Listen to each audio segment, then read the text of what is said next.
안녕하세요. 한국사회 이해과정 시간입니다. 오늘은 한국의 강원과 충청 지역에 대해 알아볼 건데요. 여러분, 한국에 살면서 여행 다녀본 적 있나요? 한국은 봄, 여름, 가을, 겨울 이렇게 4개의 계절이 뚜렷해서 계절마다 아름다운 자연 풍경을 볼 수 있는데요. 특히 강원도와 충청도에는 다양한 관광지가 있어 많은 사람들이 찾는다고 합니다. 여러분은 강원도와 충청도에 가본 적이 있으신가요? 저와 함께 강원도와 충청도에 대해 알아본 뒤 여행을 떠나보는 건 어떨까요? 자, 그럼 먼저 강원도에 대해 알아보겠습니다.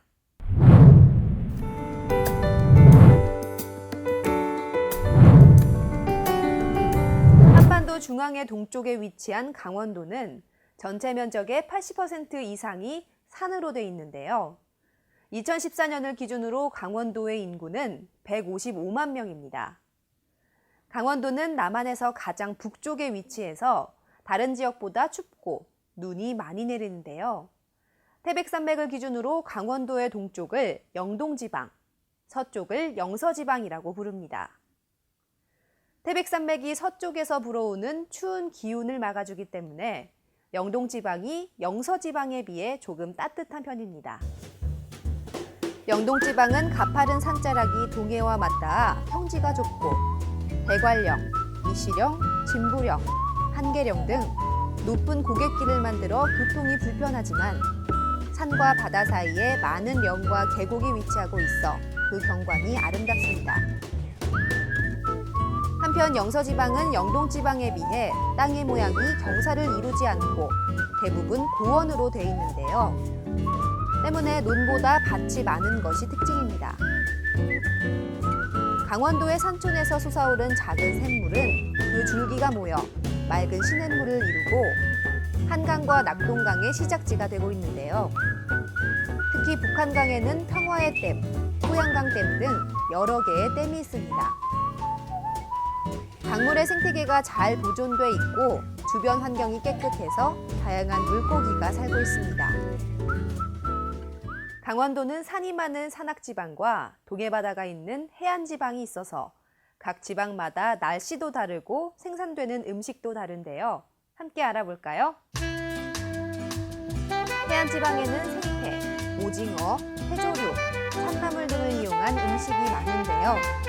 한편 산악지방에는 깊은 산이 많아서 옥수수, 감자, 콩 등이 많이 생산되고 이것을 이용한 음식이 발달됐습니다. 특히 감자, 옥수수는 구황식품에 속했는데요. 구황식품이란 옛날에 식량이 부족할 때 곡식 대신 먹었던 식품입니다. 과거 한국 사람들이 먹을 것이 부족했을 때 먹던 음식들이 바로 감자와 옥수수였습니다. 하지만 지금은 건강식품으로 많은 사람들에게 사랑받고 있습니다. 강원도는 높은 산이 많아서 다른 지역으로 이동하는 데 불편함이 있었는데요. 하지만 최근에는 철도, 항공편, 고속도로 등이 많이 생기면서 다른 지역과의 교류가 점점 더 늘어나고 있습니다.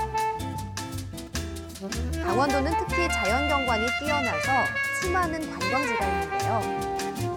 설악산, 오대산 등을 비롯한 아름다운 산들이 국립공원으로 지정돼 있고 동해에는 경포대 등 많은 해수욕장이 있습니다. 그래서 많은 사람들이 여름 휴가철에 강원도를 많이 찾는데요. 또한 스키장이 많아 겨울에 강원도를 방문하기도 합니다.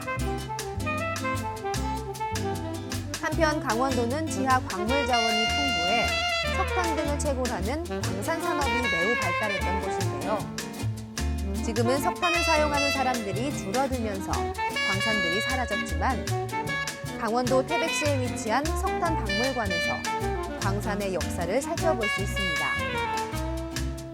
최근에는 버려졌던 광산을 이용한 문화예술 공간이 생겨나고 있는데요.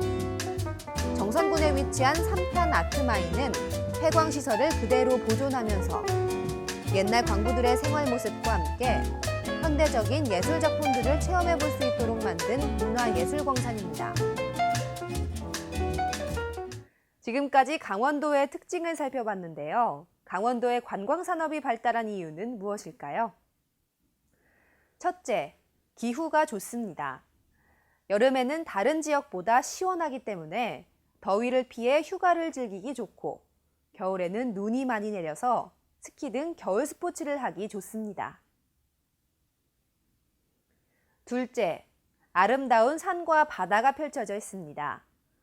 설악산, 오대산, 태백산 등 이름난 산들과 깨끗하고 넓은 동해바다가 아름답습니다. 셋째, 다양한 축제가 열립니다.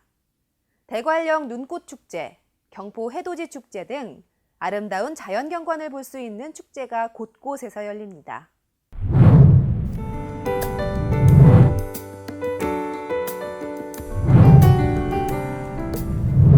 이번에는 충청도에 대해 알아보겠습니다.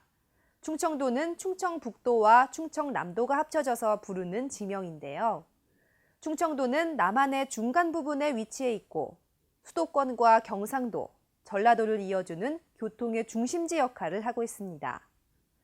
2014년 기준 충청도의 인구는 약 354만 명입니다.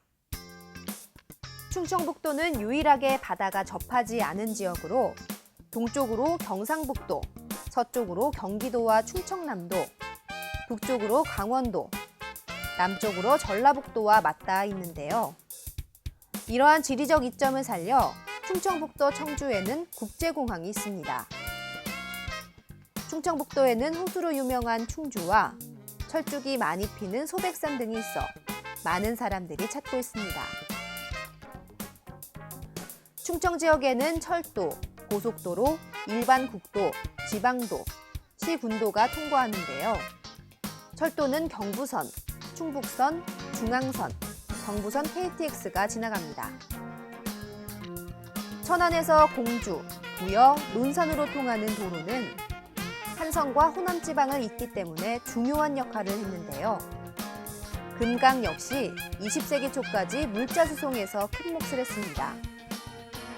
1931년에는 천안에서 장안 간의 장항선 철도가 개통됐는데요. 하지만 1970년대 이후에는 도로교통이 발달해 철도의 역할이 크게 줄어들었습니다.